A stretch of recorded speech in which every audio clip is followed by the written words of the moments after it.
ইরানি আকাশসীমা ও আত্মমর্যাদা রক্ষায় এবার অটল অবস্থানে তেহরান। একদিকে কাতার ঘাঁটিতে দুর্ধর্ষ পাল্টা হামলা চালিয়ে শত্রু পক্ষকে গুড়িয়ে দেওয়া ইরানি পাইলটদের দ্রুত মুক্তির দাবিতে উত্তাল আন্তর্জাতিক রাজনীতি।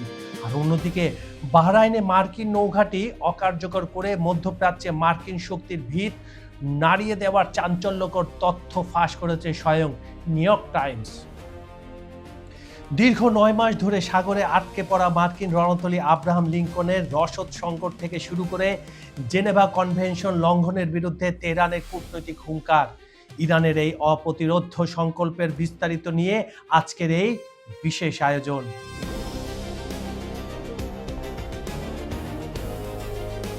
কাতারে বন্দী ৩ ইরানি পাইলটের সার্বিক পরিস্থিতি জানা এবং তাদের দ্রুত মুক্তির লক্ষ্যে আন্তর্জাতিক রেড ক্রস কমিটির হস্তক্ষেপ দাবি করেছে ইরান।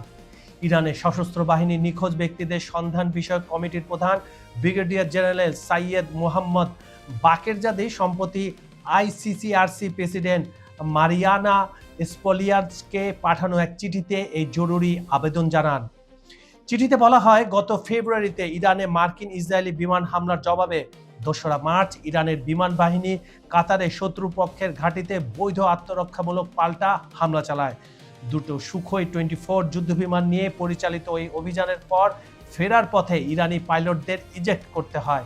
এতে ৪ পাইলটের মধ্যে মাজিদ কাজেমি মারা যান এবং অপর ৩ পাইলট জাওয়াদ সালেহি, আব্দুল মজিদ দাস্তিয়ান ও ইমরান বেরশিয়ান জীবিত অবস্থায় কাতারে আটক হন। দীর্ঘ ৬ মাস পর এ তথ্য সারা বিশ্বের সামনে আসলো। ব্রিগেডিয়ার বাকেরজাদে উদ্বেগ প্রকাশ করে জানান, আটকের ৬ মাস পর হলেও কাতারের সরকার তাদের বিষয়ে ৪টি জেনেভা কনভেনশন লঙ্ঘন করে চলেছে। কূটনৈতিক উদ্যোগ নেওয়া সত্ত্বেও এখন পর্যন্ত আটক পাইলটদের সঙ্গে তাদের পরিবার বা ইরানি কর্মকর্তাদের কোনো ধরনের সাক্ষাৎ বা যোগাযোগের সুযোগ দেওয়া হয়নি। চিঠিতে ৩য় জেনেভা কনভেনশন ৭০ ও ৭৮ নম্বর ধারা স্মরণ করে দিয়ে বলা হয়, যুদ্ধবন্দীদের নিজেদের পরিবার ও রেড ক্রসের সঙ্গে যোগাযোগ করা, অভিযোগ দায়ের করা এবং প্রয়োজনীয় চিকিৎসা সেবা পাওয়ার পূর্ণ অধিকার রয়েছে। উদ্বুদ্ধ পরিস্থিতিতে বন্দী পাইলটদের শারীরিক ও স্বাস্থ্যগত অবস্থা নিশ্চিত করতে অবিলম্বে তাদের সঙ্গে সাক্ষাৎ, বিস্তারিত প্রতিবেদন তৈরি এবং দ্রুত মুক্তির ব্যবস্থা গ্রহণের জন্য রেড ক্রস প্রধানদের প্রতি আহ্বান জানিয়েছে ইরান। তাহলে একটা বিষয় ক্লিয়ার হয়ে গেল, ইরান যে ২টা সুখোই মানে রাশিয়ার তৈরি 24 বিমান দিয়ে যে ৬ মাস আগে ২রা মার্চ অ্যাটাক করেছিল, আমরা একজন ইরানি পাইলটের খবর জানতাম, বাকি আমরা ভাবতাম রিপোর্ট অনুযায়ী তারা মারা গেছেন। একজন মারা গেছেন, তার দেহাবশেষ পাওয়া গেছিল সীমান্তে এবং সব ধরনের নেভিগেশন, সব ধরনের রাডার সিস্টেম কিন্তু প্লেন থেকে অফ করে দেওয়া হয়েছিল। একদম খুব নিচু থেকে যে একদম মার্কিন বিমান ঘাঁটিগুলো যেটা কাতারে ছিল সবগুলো ধ্বংস করে ফেরার পথে তাদের প্লেনে আঘাত হানা হয় F-16 দিয়ে।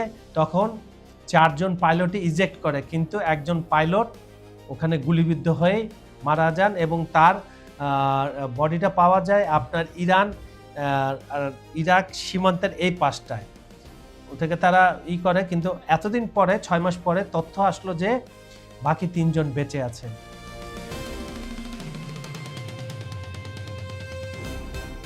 ইরানের বিরুদ্ধে যুদ্ধের শুরুতে বাহরাইনে অবস্থিত মার্কিন নৌঘাঁটিতে ইরান হামলা চালায়, যার ফলে যুক্তরাষ্ট্রের একটি গুরুত্বপূর্ণ লজিস্টিক কেন্দ্রের স্বাভাবিক কার্যক্রম মারাত্মকভাবে ব্যাহত হয়েছে। সম্প্রতি মার্কিন সংবাদ মাধ্যম নিউ ইয়র্ক টাইমসের একটি প্রতিবেদনের খবরে ইরানের রাষ্ট্রীয় সম্প্রচার সংস্থা তথ্য নিশ্চিত করেছে। সেই প্রতিবেদনে জানানো হয়, বাহরাইনের নৌঘাঁটিটি অকার্যকর হয়ে পড়ার পর মার্কিন নৌবাহিনী তাদের নিত্য প্রয়োজনীয় লজিস্টিক সরবরাহের জন্য ভারত মহাসাগরের দিয়াগো গার্সিয়া দ্বীপের উপর নির্ভরশীল হয়ে পড়ে। তবে এই দ্বীপটি ইরানি সীমান্তের কাছাকাছি অবস্থানরত মার্কিন বিমানবাহী রণতরীগুলির থেকে প্রায় ৩৫০০ কিলোমিটার দূরে অবস্থিত। দীর্ঘ এই দূরত্বের কারণে মার্কিন রণতরী আব্রাহাম লিঙ্কনের তীব্র রসদ ও সরবরাহ সংকট তৈরি হয়েছে। প্রায় ৫,০০০ সেনা সদস্য নিয়ে রণতরীটি কোনো বন্দরে নোঙ্গর না করে প্রায় ৯ মাস ধরে সমুদ্রে টানা অবস্থান করছে, যার ফলে সামরিক কার্যক্রম ও ক্রুর পরিচালনা মারাত্মক চাপে পড়েছে এবং এই নিয়ে বেশ কয়েকটি রিপোর্ট গত ১ সপ্তাহ ধরে সামনে এসেছে।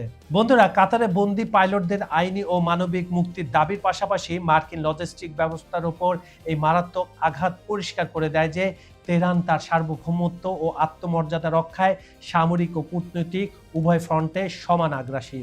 মধ্যপ্রাচ্যে মার্কিন শক্তির ভিত্তি নড়ে ওঠার এই ঘটনা প্রমাণ করে আন্তর্জাতিক কূটনীতি ও আঞ্চলিক প্রতিরক্ষা কৌশলে ইরান এখন এক অত্যন্ত প্রভাবশালী ও দৃঢ় অবস্থান তৈরি করেছে।